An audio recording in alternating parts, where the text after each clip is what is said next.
and welcome to Overdrive. I'm Rohit Paradkar. I am here today at the launch of the Mercedes-Benz E-Class. The W214 is now here yet again with the long wheelbase avatar. Again, let me remind you, this is exclusive for India. And chatting with us today is Mr. Santosh Iyer. Thanks, Rohit, for joining us. Thank you, Santosh, for having us over. And I'm going to quickly throw a few questions at you. So, W214, W124 is where Mercedes-Benz India started its innings. It's been a long journey, but I would like to hear from you. How has that journey been?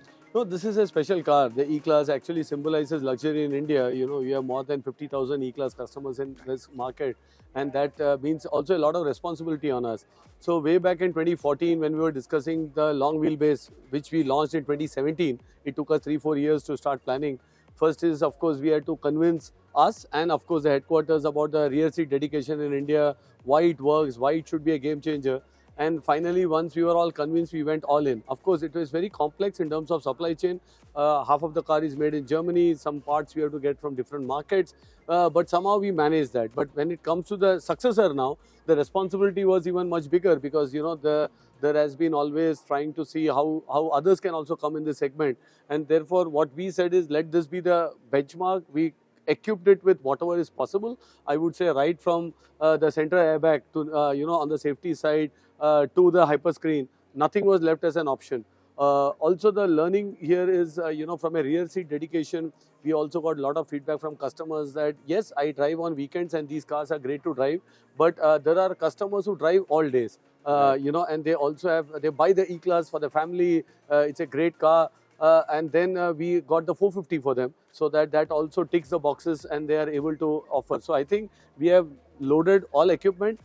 We also have offering a petrol additional variant. I won't call it top end because it's only the engine which changes with an AMG line. Rest of the equipment remains the same in the E200 and the I would say the AMG line as well. So I think that's what knowing the customers a bit more, trying to push the barriers. Also, we involved MBRDI, our RD colleagues in Bangalore, and we have changed the suspension settings of this car for India. We worked with them last 36 months to get the spare tire below the load floor, so there is enough space in the rear comfort. The active brake assist, for example, is again, customers say, hey, every time I have to switch it off. Correct. So we ensured that there is a permanent switch off function available, subject to some legal sign off. And of course, last not the least, you know, the localization also. We said this car, we have been in India. What can we localize more? We have localized the glasses. These glasses are made in India, actually. The glazing elements on the sides are all made in India glasses for the E-Class. So small but more, and all this helps in cost of ownership, right? Tomorrow, tomorrow replacement parts are much better and residual values are better of the car. So we are going strength to strength to make E-Class to continue to be the dominant car in the Indian luxury car market. Right, and it's also sort of uplifting the entire ecosystem when you're localizing components to the level, because it also proves how good the Indian manufacturing processes are getting as well. Absolutely. So that's a good testament to the whole world when Mercedes-Benz signs off on these things. Yes, right? yes. But, you know, this Mercedes-Benz sign off, I would only say one of the challenges on this car was, you know, we have internal crash regulation, and this car is the only car made outside of the plant in Germany. So they said, no, if you make this car, you have to send it to Germany for crash testing. Wow. So in March, we have to actually prepare the build, send it to Germany by air. Wow. We crash tested, we cleared it, and then it went into certification. So that's the kind of complexity we deal with a car made in India by Mercedes-Benz. I don't think most customers even know about this. Exactly. That, made for India car also has to go outside. Yes. So it has to clear those, and then only it comes back here. That's just amazing. Yes. In fact, that is going to be my next question. So you also mentioned, you know, 2014, the W213. What were the challenges back then for you to be able to convince the HQ? Because I'm sure, you know, some people at the HQ would have been like, we are not doing it for anywhere else, any other market around the globe. Why should we do it for India? And that to a right-hand drive. I think India has always held a lot of promise as a country, right? This is a market where we have strategic patience. 30 years in this market, 3,000 crores of investment, and we are into the market. So in that sense, there is a feeling that we need to provide what the market needs. We have to wait for the right time for the market to grow even further. So the commitment is there from all my colleagues there. And I think the local team is great here. You know, there is a lot of trust Stuttgart places on the local team.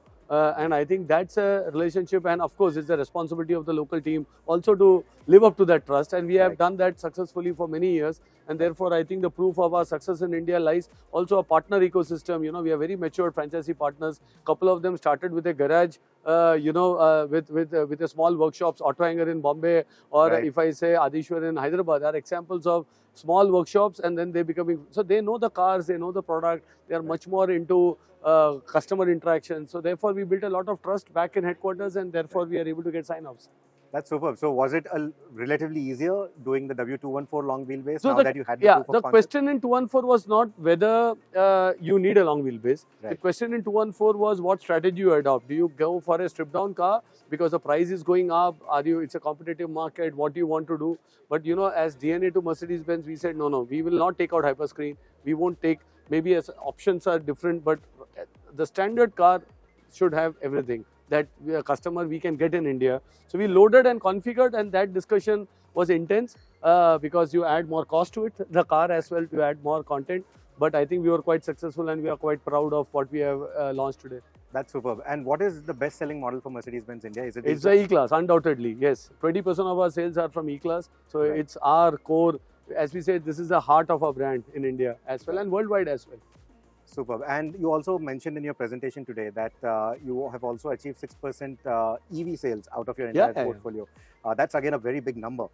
So would you want to shed some light on that? So, we introduced 3 EVs in the last quarter itself, and I think we have been on that offensive. We have localized 2 EVs, and last year the EV to the total sales was 2.5%. This year we have now reached 6%. We have done 800 EVs, making us leading the electric car space as well. So I think we are committed on this. But I also feel that if somebody asks me the prognosis for the future, I don't have an answer. But we are committed that we will decarbonize, we will offer options, and let the customer decide. Right. Santosh, also you use the word offensive. Now I'm sorry, but I'm going to stop taking you seriously. Every year you say year of offensive, and it's become a decade of offensive because every year you have multiple launches. This is the 12th launch. Yeah, for and this 2 more year. to go. That And we you just said dropped today. that surprise on us, 2 more to go. So what do we expect for this year, and what's next? I mean, So for this year, 2 more TV launches. 25% of our sales come from top-end cars. So we have to excite that customers. They are very demanding. They want the latest. So we will continue to do that. But now when you talk about next year, of course, most of the portfolio is in India. So maybe there is a slowdown. But slowdown doesn't mean that we won't excite the market. They are both separate things as such. But our effort is always to get the global cars as early in India as possible. And that we continue to do even in the future. But the big change point is also the narrative. What can we do to change the experience? I think luxury customers demand more, they expect more. Right. There is still a lot of work to be done by us in that space. A lot of work to be done on the customer service side, parts, many, and so on and so forth. So the team, it's not just about selling cars, and for me and the team as well, it's not the number leadership is not something that we are chasing as much as the customer experience leadership. Number should be a natural outcome of Right. what we try to do on the customer experience side. Retail of the future has been a great success for us as well. Correct. We are direct to consumer model. Again, we need to fine tune that a bit more to be there and continue to set benchmark. That clearly shows in the year-on-year development that you're showing. And like you said, it's not only about selling cars. We have seen you set new benchmarks, and I think the E-Class Long Wheelbase is a great example of that. Thank you so much as always Thanks for speaking joining. to Thank us. you. Thank and you very much. We look forward to driving more cars from Mercedes-Benz India. Our in the coming pleasure. future. Thank you. Thank you. Enjoy. Thank you.